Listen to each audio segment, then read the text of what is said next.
Justice Walter Lloyd Smith, who presides over the Third Department of the Appellate Division of the Supreme Court, brought with him to a dinner of the New York University Law School Alumni Association what he said was the most remarkable document that ever came into his possession, says the New York Times. Others who read the document, the last will and testament of Charles Lounsbury, who died in the Cook County Asylum at Dunning, Illinois, were not disposed to disagree with him. Here it is. I, Charles Lounsbury, being of sound mind and disposing memory, do hereby make and publish this my last will and testament, in order, as justly as I may, to distribute my interests in the world among succeeding men. The part of my interests which is known in the law and recognized in these sheep-bound volumes as my property, being inconsiderable and of no account, I make no disposal of in this my last will.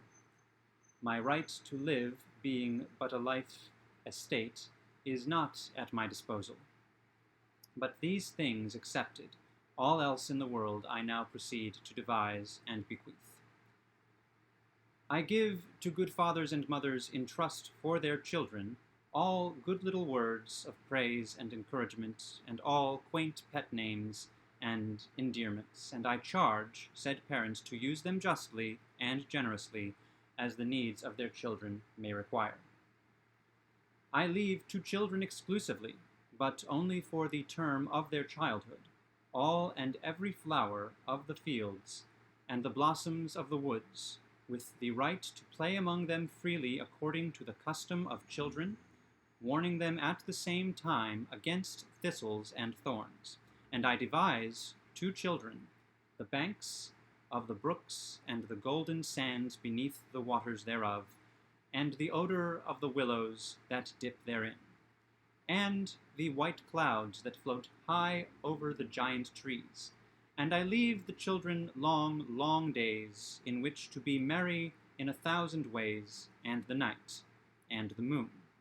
and the train of the Milky Way to wonder at, but subject, nevertheless, to the rights hereinafter given to lovers. I devise to boys jointly the use of the idle fields and commons where ball may be played, all pleasant waters where one may swim, all snow-clad hills where one may coast, and all streams and ponds where one may fish, or where, when grim winter comes, one may skate, to have and to hold the same for the period of their boyhood. And all meadows, with the clover blossoms and butterflies thereof, the woods and their appurtenances, the squirrels and birds, the echoes of strange noises, and all distant places which may be visited, together with the adventures there found. And I give to said boys each his own place at the fireside at night, with all pictures that may be in the burning wood or coal, to enjoy without let or hindrance, and without encumbrance or care. To lovers I devise their imaginary world, with whatever they may need, as to the stars of the sky, the red roses by the wall, the bloom of the hawthorn, the sweet strains of music, and aught else by which they may desire to figure to each other the lastingness and beauty of their love. To young men jointly I devise and bequeath all boisterous, inspiring sports of rivalry, and I give to them the disdain of weakness and undaunted confidence in their own strength. Though they are rude and rough, I give them the power to make lasting friendships and of possessing companions.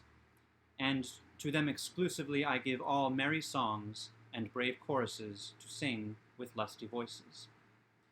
And to those who are no longer children or youths or lovers, I leave memory, and I bequeath to them the volumes of poems of Burns and Shakespeare and of other poets, if there be others, to the end that they may live over the old days again freely and fully, without tithe or diminution. To our loved ones with snowy crowns I bequeath the happiness of old age, the love and gratitude of their children, until they fall asleep.